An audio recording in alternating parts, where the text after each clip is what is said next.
দাও দাও করে পুরো আগুন ধরে যাবে।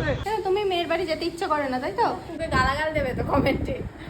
এই সেজে গুজে নিয়েছি শ্রাদ্ধ বাড়ি নেমন্তন্ন। আজকে আমি শ্রাদ্ধ বাড়ির জন্য চুজ করেছি এই টপটা আর এই জামাটা। করে না সবাই?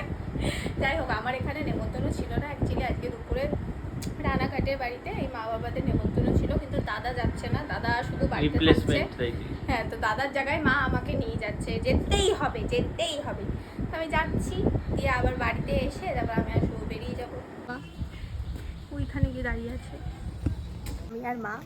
মা একটু তাকাও দেখি, বলছে আমার মাথার চুলে পাকে কি অবস্থা দেখতে পাচ্ছি, আর আমার মায়ের মাথায় একটা চুলও পাকা নেই। এই হয়, আগে এখান দিয়ে কীরকম ছিল আর এখন এসব রাস্তা ফাস্তা হয়ে গিয়ে এরকম কেমন হয়ে গেছে। এইরকম জায়গা দিয়ে যেতে হচ্ছে আমাদের। প্রকৃতির ছোঁয়া, বাবার তো খুব ভালো লাগে প্রকৃতির ছোঁয়া। বাবা গরু শিং, হ্যাঁ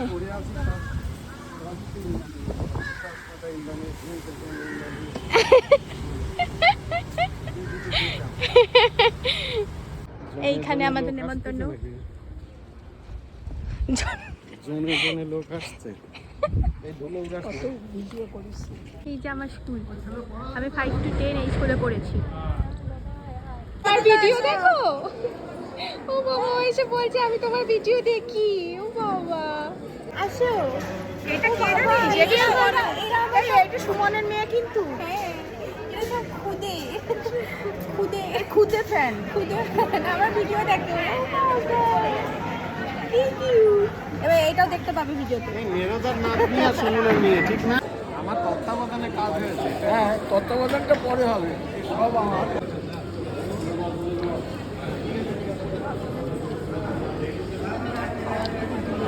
নিজেরটা ছেলে আর জামাইয়ের জন্য রেখে দিয়ে বললো যে আমাদের যাওয়া দেরি হবে, নিজেরটা ছেলে আর জামাইয়ের জন্য রেখে দিয়ে, জামাই তো খাবে না, ছেলের জন্য রেখে দিয়ে আমার থেকে খাচ্ছে। আমরা এখন বেরোচ্ছি। এই পরিমল ভবনে কত প্রোগ্রাম হয়েছে, বাবারে বাবা কত প্রোগ্রাম করেছি, নাচ, মা আবৃত্তি প্রচুর। ইভেন আবৃত্তিও তো আসবে না, তাই না? আমরা এখন বাড়ি ফিরছি। খাবার দাবার ভালোই ছিল, বলতে নেই। বাবার লঙ্কা রাশি, বাবার পাতে কতগুলো যে লঙ্কা পড়েছে, প্রায় 10-12টা। হ্যাঁ দেখালাম তো, এক এসরেই 5টা লঙ্কা ফেললাম। তারপরে তার আগে দিয়েছিল ডাল, সেখান থেকে 2-3টে ফেললাম। রেডি হয়ে থাকতে দেখো আমি আসছি জেনে ব্যাগপত্র খেয়েছিস, রেডি হয়ে থাকতে বলেছে। ব্যাগপত্র নিয়ে নিচে নেমে এসে একটু বস, ও আসলো। তুই কি ডিএনবিতে তো যাবি? তাহলে গেলে এক্ষুনি বেরোতে হবে। মা বেরিয়ে যায়, আমি তো সব রেডি করেই নিয়েই বেরিয়েছি। যা যা নিয়ে সব নিয়েছে, হ্যাঁ সব আমি গুছিয়ে রেখে গেছিলাম আমার ব্যাগ।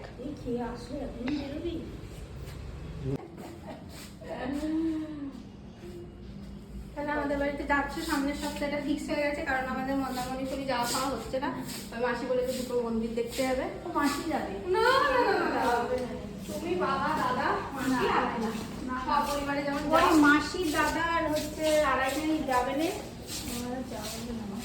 হ্যাঁ, তুমি মেয়ের বাড়ি যেতে ইচ্ছে করে না তাই তো? অথচ মেয়ে আসছে সেটা হয় না। না না আমি যাবো না। দিয়ে যাচ্ছি ফাইনালি আমরা। কি খাবার ছিল তোমাদেরকে বলা হলো না, যা হয় সাধ্যকারী খাবার, কিন্তু খুব সুন্দর ছিল। 2 রকম 3 রকম মাছ ছিল। আর সব থেকে বড় কথা জানিস ওখানে কি হয়েছে? সবাই তো ওখানে আমার ভিডিও দেখে। একটা বাচ্চা এসে দেখেছে, ও টেনে টেনে ওর মার কাছে নিয়ে যাচ্ছে, ওর বাবার কাছে নিয়ে যাচ্ছে, এই দেখো আমি এই দিদিটার ভিডিও দেখি। ও এত পছন্দ হয়েছে আমাকে, কতবার এসছে আমার কাছে। খেতে বসেছি, মানি মানি, আবার চলে যাচ্ছি, মানি মানি। তোমার বাড়ি কোথায়? তুমি আমাদের বাড়িতে যাবে প্লিজ একদিন।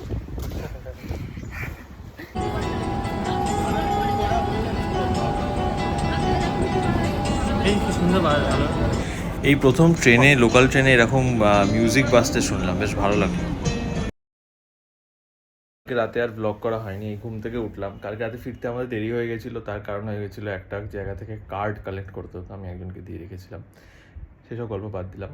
বাট তোমাদেরকে একটা জিনিস বলি, আমি যে লাস্ট বিয়ে বাড়িতে গেছিলাম, সেদিনকে ভ্লগ করা হয়নি বলে সেদিনকে আলাদা করে ভ্লগ আসেনি। বাট আমি তোমার এই ফুটেজটা দেখো। কাজ করতেছে, এত বৃষ্টি হচ্ছে যে এখানে আগুন ধরে গেছে অলরেডি। সাথে এটা খুলে ফেলছে, কারণ দাও দাও করে পুরো আগুন ধরে যাবে। এখান থেকে বেরোই আমি। কি ভয়ঙ্কর ব্যাপার স্যাপার এখানে হচ্ছে, আগুন ধরে গেছে এখানে।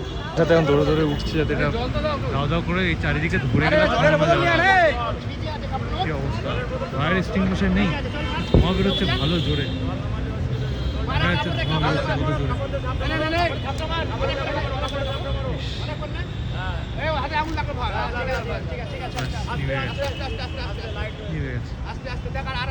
কি ভয়ঙ্কর ব্যাপার বাবারে বাবা, এই বৃষ্টির সময় এসব হলে এই হয়।